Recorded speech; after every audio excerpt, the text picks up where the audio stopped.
अवधूत चिंतन श्री गुरुदेव दत्त। नवनाथ भक्ति रसामृत गोरक्ष जालंधर चरपटाश्य अड्बंग काने भमच्छिंदराद्या चौरंगी देवानक भर्तृसंज्ञा भूम्यां बभूवुर नवनाथ सिद्धा। આપણે નવનાથ ચરિત્ર બિલમોરાના કાને દાદા ની સંસ્થા દ્વારા પ્રસિદ્ધ થયેલું જે નવનાથ ભક્તિ રસામૃત તે ગ્રંથમાં 23મો અધ્યાય અને ગર્ભગીરીના વિશાળ ભંડારાનું વૃત્તાંત.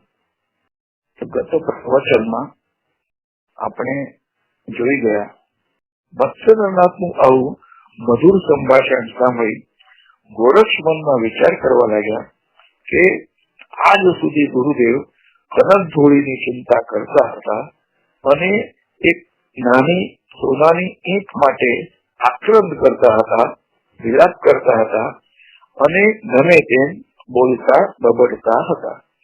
તો તેનું કારણ શું અને એ સુવર્ણની ઈંટ એમણે શા માટે સાચવી રાખી હતી અને શાને માટે એ ખર્ચવી હતી એ પણ મારે જાણવું જોઈએ. ગોરક્ષનાથના મનના વિચાર અને ભાવના જાણીને મત્સ્યનાથ બોલવા લાગ્યા કે હે વત્સ, ઘણા સમયથી મારા હૃદયમાં એક ઈચ્છા જાગી છે કે આપણા દેશમાં જઈને સોનું વેચીને તેમાંથી ઘણા બધા સાધુ સંતોને જમાડવા છે અને એ માટે એક મોટો ભંડારો કરવાનો છે. આથી જ તે સોનાની ઈંટ મેં સંતાડી રાખી હતી. ગોરક્ષનાથે કહ્યું, તો તમારી એ મનોકામના હું જરૂર પૂર્ણ કરીશ. આમ કહીને ગોરક્ષનાથે ગુરુદેવને પર્વતના શિખર પર બેસાડે છે અને પછી મીનનાથને ઊંચકીને નીચે તળેટીમાં ઉતરી પડે છે. ત્યાં એમણે ગંધર્વાસ્ત્રનું સ્મરણ કરી ચપટી ભસ્મ લઈને સ્વર્ગ તરફ ફેંક્યું છે. આથી સ્વર્ગમાંથી ચિત્રસેન ગંધર્વ પૃથ્વી પર ઉતરી આવ્યા છે.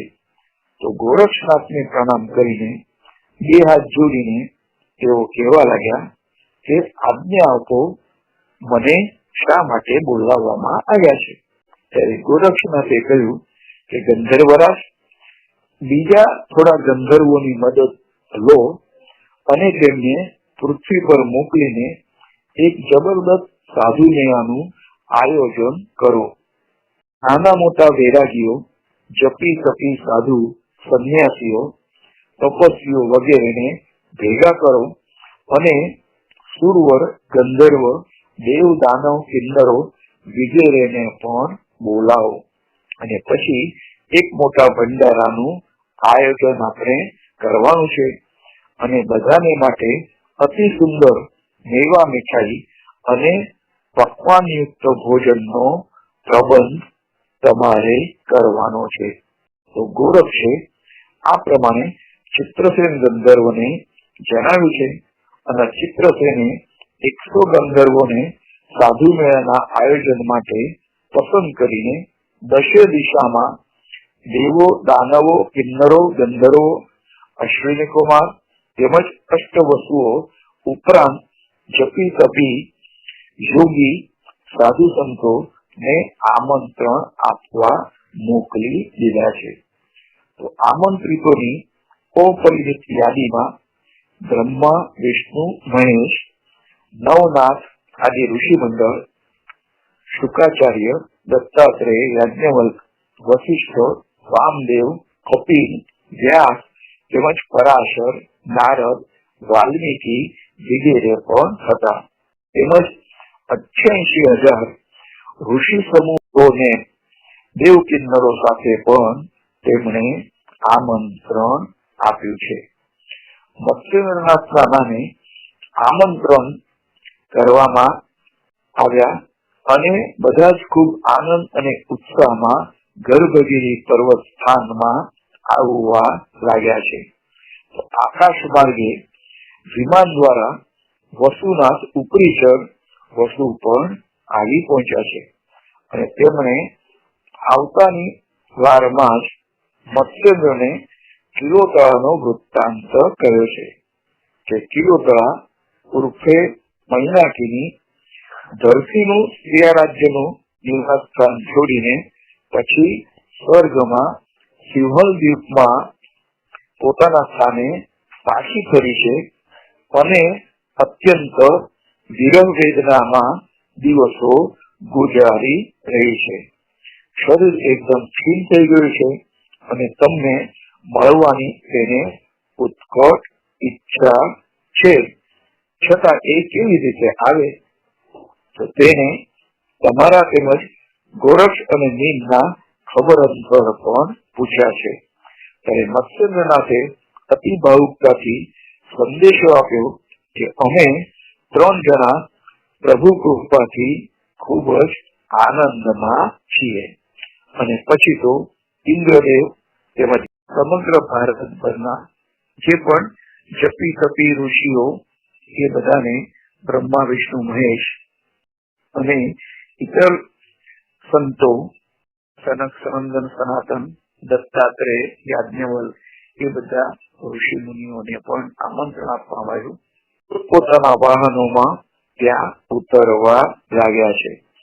મત્સ્યેન્દ્ર બધાને ખૂબ જ ભાવ અને પ્રેમથી ભેટીને આવકાર આપ્યો છે અને દરેકને નક્કી કરેલા સ્થાને ઉતારા આપ્યા છે. વ્યવસ્થા અને રાવટીઓ ત્યાં ઉભી કરવામાં આવી છે અને અનેક પ્રકારની સુવિધા તેમજ સંરચના એ બધાનું આયોજન કર્યું છે. તો એ આયોજનના બધાએ ખૂબ જ વખાણ કર્યા છે અને સર્વત્ર અહોરૂપમ અહોધ્વનિ સંભળાવવા લાગ્યો છે. તો સમગ્ર સાધુ મેળા સંમેલનની વ્યવસ્થા ગોરક્ષના હાથમાં હતી અને તેમની મદદમાં ચિત્રસેન તેમજ બીજા બધા ગંધર્વો પણ હતા અને અગણિત શિષ્યોનો સમુદાય ત્યાં સેવામાં હાજર હતો. તો આગંતુક સર્વને આવકાર અને ઉતારા અપાઈ ગયા પછી મત્સ્યેન્દ્રનાથને જરાક પરવારેલું જોઈ ગોરક્ષે તેમની પાસે આવીને ધીમેથી પૂછ્યું કે હે ગુરુદેવ, તમારી ઈચ્છા મુજબ દેવ દાનવ કિન્નર અને ગંધર્વ તેમજ ઋષિમુનિ સાધુ સંન્યાસી અપરિમિત સંખ્યામાં એકત્ર થયા છે. તો હવે તમારી સુવર્ણની ઈંટી આપું છું, તેમાંથી સકળ સમુદાયના ભોજનનો પ્રબંધ યથોચિત અને યથેચ્છ કરો. પ્રભુ તમારી મનોકામના પૂર્ણ કરો. તો અત્યંત ભાવ વિભોર અને ગદગદિત થઈને મત્સ્યેન્દ્રનાથે ગોરક્ષને છાતી વળગાડીને કહ્યું કે હે પ્રિય શિષ્ય ગોરક્ષ, હવે મારે સુવર્ણ ઈંટની બિલકુલ જરૂર નથી.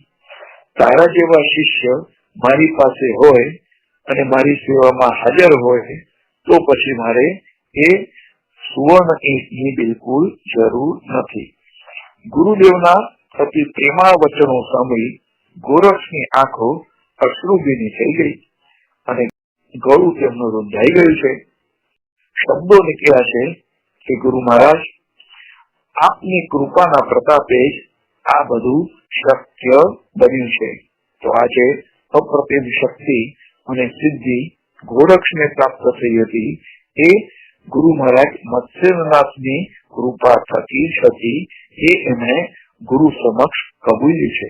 તો આમ કહીને ગુરુ ચરણમાં મસ્તક મૂકી દીધું છે અને પછી સદગુરુની અસીમ કૃપા સર્વત્ર છવાઈ ગઈ છે. અષ્ટ સિદ્ધિઓ અણિમા ગરિમા પ્રાપ્તિ પ્રાકામ્ય મહિમા ઈશિત્વ વશિત્વ આ 8 સિદ્ધિઓ ત્યાં સેવામાં હાજર થઈ ગઈ છે અને આજ્ઞા માંગવા લાગી કે અમારે શું શું કામગીરી કરવાની છે. તો ગોરક્ષનાથે સર્વ સિદ્ધિઓનું સાધુ સંત અને દેવગણોને ષડ્રસ ભોજનથી તૃપ્ત કરવાની આજ્ઞા કરી છે અને અતિ હર્ષથી ગોરક્ષને વંદન કરીને બધી સિદ્ધિઓ પોતપોતાના કામે વળગી છે. જળ દેવતાઓએ પીવાના તેમજ નાવા ધોવાના પાણી અને રસોઈ માટે એ જળનો ઉત્તમ પ્રબંધ કર્યો છે. વાયુદેવે સર્વ આમંત્રિત મહેમાનોને તાપ કે બફારો ન લાગે તે માટે સુરમ્ય મલયાનેલની વ્યવસ્થા કરી છે. ગંધર્વોએ પીરસવાની જવાબદારી લીધી છે. યક્ષો કિન્નરોએ આગતા સ્વાગતા અને મુખવાસ માટે તૈયારી બતાવી છે.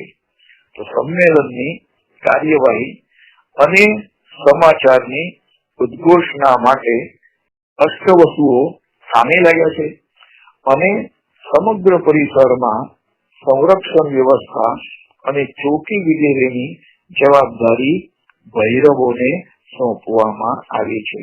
તો અષ્ટભૈરવો પણ તેમની સેવા માટે હાજર થઈ ગયા છે. ગંગાજળના તીર્થમાંથી જળવહનનું કામ જળદેવીઓએ ઉપાડ્યું છે અને ગાયન વાદનની જિમ્મેદારી નારદ તેમજ કિન્નરો અને અપ્સરાઓએ ઉપાડી લીધી છે.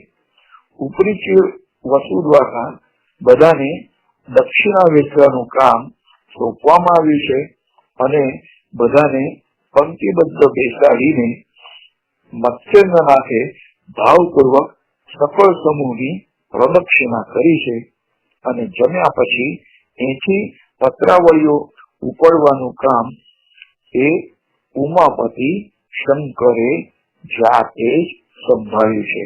તો આમ અતિ આનંદ અને ઉત્સાહપૂર્વક આ સુકાર્યનો આરંભ થયો છે અને દરેકે પોતપોતાને હસ્તકનું કામ પતિ ઉલટ અને ઉમંગથી ઉપાડી લીધું છે.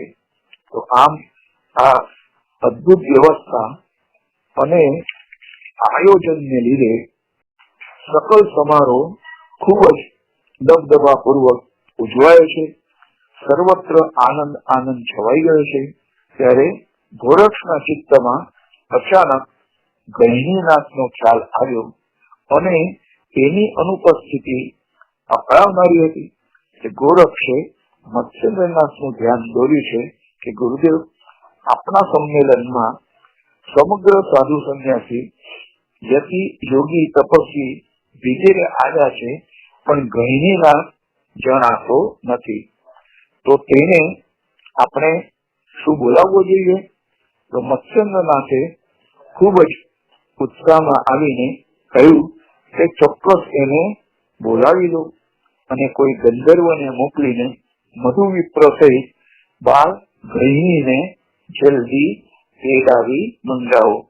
પછી તો ચિત્રસેનને બધી વાત કરી અને મધુ વિપ્ર પર પત્ર લખાવ્યો છે અને સુલોચના ગંધર્વ સાથે કનકગીરી મુકામે આપ્યો છે.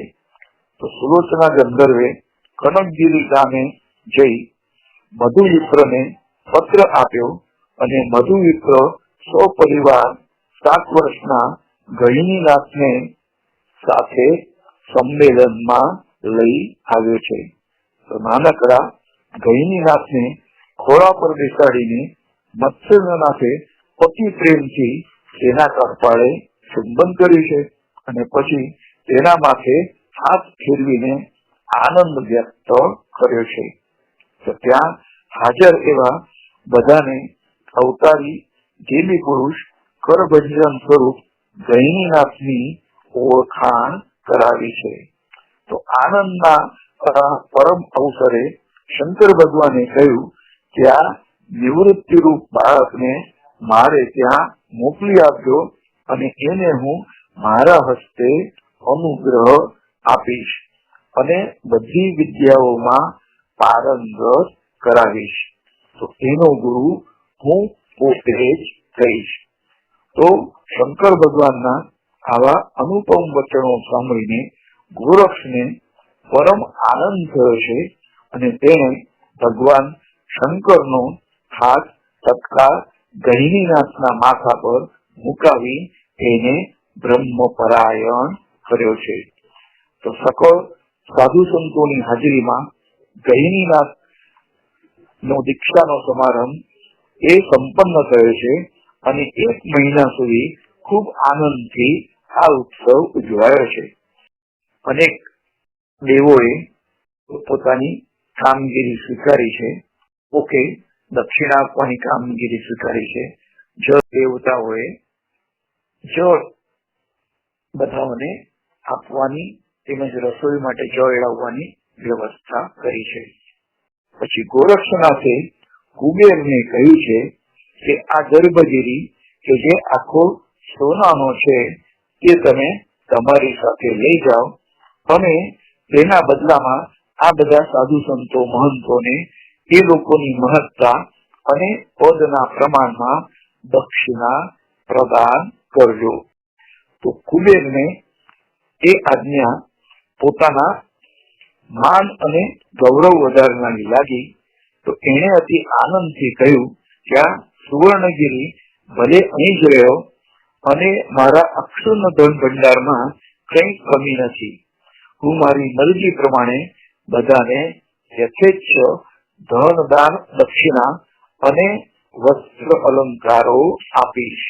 અને પછી કુબેરે એ બધી સામગ્રી તત્કાળ ત્યાં હાજર કરી અને દરેકને તેમની મહત્તા મુજબ વસ્ત્ર અલંકાર અને વિપુલ ધન દક્ષિણા રૂપે આપી અને પરમ સંતોષ અનુભવ્યો છે. આ રીતથી ગર્ભગીરીમાં જે મોટો ભંડારો કરવામાં આવ્યો અને તેમાં બધા દેવી દેવતાઓ, ગંધર્વો, કિન્નરો, યક્ષો અને પૃથ્વી પરના સાધુ સંતો તેઓ બધા આવ્યા છે. અને આ રીતથી ખૂબ જ આનંદ ઉલ્લાસમાં આ સમારંભ થઈ રહ્યો છે. પૂર્વાર્ધ આપણે શ્રવણ કર્યો, હવે ઉત્તરાર્ધ શ્રવણ કરીએ. તો ગર્ભગીરી જે પર્વત છે એ પર્વતની ગિરિમાળામાં એ મોટો ભંડારો હતો. તો એ ભંડારો ખૂબ જ સરસ રીતે સંપન્ન થયો છે. અને ગર્ભગીરી પર્વત જે સોનાનો હતો તો તેને અદ્રશ્યાસ્ત્ર થી તેને પાછો અદ્રશ્ય કરી દેવામાં આવ્યો છે. અને કુબેર પોતાના સ્થળે નીકળી ગયા છે. અને આ સ્થાનના આદિદેવ એટલે માતારદેવ નામે હજુ પણ ત્યાં મહારાષ્ટ્રમાં હાજર જ છે. તેમના કથાનુસાર ત્યાંથી પશ્ચિમ દિશામાં મઢી નામક ગામે કાનિફનાથ શિષ્યોના મોટા સમૂહ સાથે રહ્યા છે. તેની પૂર્વમાં મહી પર્વતમાં જાલંધર નો નિવાસ છે. ત્યાંથી દક્ષિણમાં મત્સ્યેન્દ્રનાથનું નિવાસ સ્થાન આવેલું છે. અને ત્યાં પૈલ પર્વતમાળાના નાગનાથ વડવાનળથી ત્યાં વિકળાઈને રહે છે. તો જયારે રેવણ સિદ્ધ એટલે કે રેવણનાથ વિકે ગ્રામમાં વસી રહ્યા છે. અને વામતીર્થ ગર્ભાદ્રી પર્વતમાળામાં ગોરક્ષનાથનું પણ બેસણું છે. આમ ગોરક્ષનાથ તો ગિરનારમાં પણ એમનો નિવાસ ગણાવે છે. અને ગોરખ ટેકરી એ જે ગુરુ દત્તાત્રેયના પાદુકા છે એની પહેલા નીચેની સાઈડે ગોરખ ટેકરી આવી છે. સાથે શિષ્યોના સમુદાય પણ ત્યાં રહ્યા છે. અને ગહિનીનાથની વિદ્યાભ્યાસ એ ગોરક્ષનાથની નિશ્રામાં એ ચાલી રહ્યો છે. તો આવી રીતે 1 વર્ષ સુધી ગહિનીનાથ સભી વિદ્યા સંપાદન કરીને પછી કોતીગાંવના મધુવિપ્ર પાસે પાઠશાળાના પદ્ધતિસર શિક્ષણ માટે ગહિનીનાથને મૂકવામાં આવ્યા છે. પછી જે નાથ યોગીઓ જ્યાં જ્યાં બેસ્યા હતા ત્યાં જ સર્વે શાલિવાહન શક 1000 એ વર્ષમાં સમાધિ લીધી અને વર્ષોના વહેવા સાથે સમાધિ કબરમાં ફેરવાઈ ગઈ હતી. તો આગળ જતા યવન ધર્મીઓ જે ઔરંગઝેબના સમયમાં એક વખત રાજાએ લોકોને કબરો વિશે પૂછપરછ કરી ત્યારે લોકોએ તેમને જણાવ્યું કે આ સમાધિ સ્થાન તો તમારા પૂર્વજોની છે, એટલે કે યવનોની છે, અને એના આદિ પુરુષ મત્સ્યનાથ કાનોબા પર્વત માળામાં રહેતા હતા. તો આથી રાજાએ પાછળથી આ બધા સમાધિઓના નામો ફેરવીને યવન ધર્મી કરી નાખ્યા, જેથી કરીને એ યવનોએ આ સમાધિનો નાશ કર્યો નહીં. એટલે હવે ગહિનીનાથની સમાધિ એ ગેબી પીર તરીકે ઓળખાય છે. જાલંધરનાથની સમાધિ જાન પીર નામે ઓળખાય છે. એ જ પ્રમાણે કાનિફનાથની કાન પીર અને મત્સ્યનાથની માયા પીર તરીકે એ સમાધિ ઓળખાય છે. તો ઇસ્લામ ધર્મ ફેલાવાનો હતો અને તેઓ હિન્દુ દેવી દેવતાના મંદિરો નાશ કરવાના હતા. આથી આ સમાધિને કબર જેવું બનાવવામાં આવ્યું અને નામ પણ આ રીતથી આપવામાં આવ્યા. યવનોના સમયમાં દેવસ્થાનો નાશ કરવામાં આવશે ખબર નાથ યોગ્યની હતી અને એથી જ યુક્તિપૂર્વક બધા સ્થાનોમાં સમાધિની રચના કરવામાં આવી છે. પાછળથી ગોરક્ષનાથ તીર્થાટન માટે નીકળ્યા છે ત્યારે આ બધા સ્થળોની યાત્રા એમણે કરી અને આ સ્થાનોના રક્ષણ માટે યોગ્ય પ્રબંધ પણ કર્યો છે. તો આ 7 સમાધિ સ્થળો આજે પણ મોજૂદ છે. કલ્યાણ, કલબુર્ગ, બાબા ચૈતન્ય અને રાજબાક્ષર ગામોમાં આજે પણ મુસલમાન મુંજાવરો આ સમાધિઓની કબર રૂપે પૂજા કરે છે. તો આવી કબરયુક્ત નાથ કેવી રીતે થયા, આ પ્રશ્નનો આ જવાબ છે કે નાથપંથી સમર્થનાથો બહુ દીર્ઘ દ્રષ્ટિ વાળા અને દૂરંદેશી હતા અને આવનારા ભવિષ્યમાં યવન ધર્મની બોલબાલા થશે ત્યારે હિન્દુ દેવસ્થાનો નષ્ટભ્રષ્ટ કરવામાં આવશે. તે વખતે એના આકાર અને પ્રકારને લીધે નાથોની આ સમાધિઓ બચી જશે અને એક ખાસ ઉદ્દેશથી જ આ આયોજન કરવામાં આવ્યું હતું. આવી રીતે છેક ઠેકાણે નાથ યોગીઓએ પોતાના નિવાસ સ્થાનો સ્થાપીને ત્યાં સમાધિ રચેલી અને જેનું પાછળથી કબર જેવા આકારમાં રૂપાંતર થયું હતું. પણ નામ ફેર થઈને પણ નાથોની કીર્તિ પતાકા ઠેર ઠેર ફરકતી જ રહી છે. માહુરગઢ નું આપણે દ્રષ્ટાંત જોઈએ તો ત્યાં પણ જે દત્તાત્રેયનું શયન સ્થાન છે તો એ શયન સ્થાન એ મહાનુભાવ સંપ્રદાય એનો વહીવટ ચલાવે છે. તો ત્યાં એ ગુરુ દત્તાત્રેયનું સ્થાન છે અને બીજું એ મહાનુ સંપ્રદાયના જે મૂળ પુરુષ તો એમનું સ્થાન છે.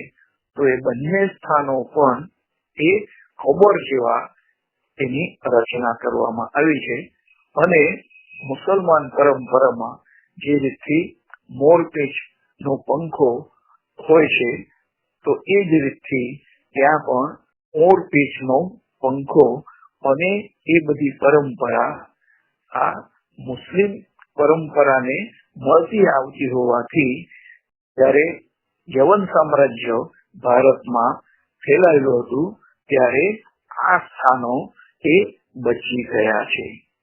આ રીતે આપણે નવનાથ, ભક્તિ રસામૃત અને એનો 23મો અધ્યાય એ આપણે અહીંયા શ્રવણ કરે છે.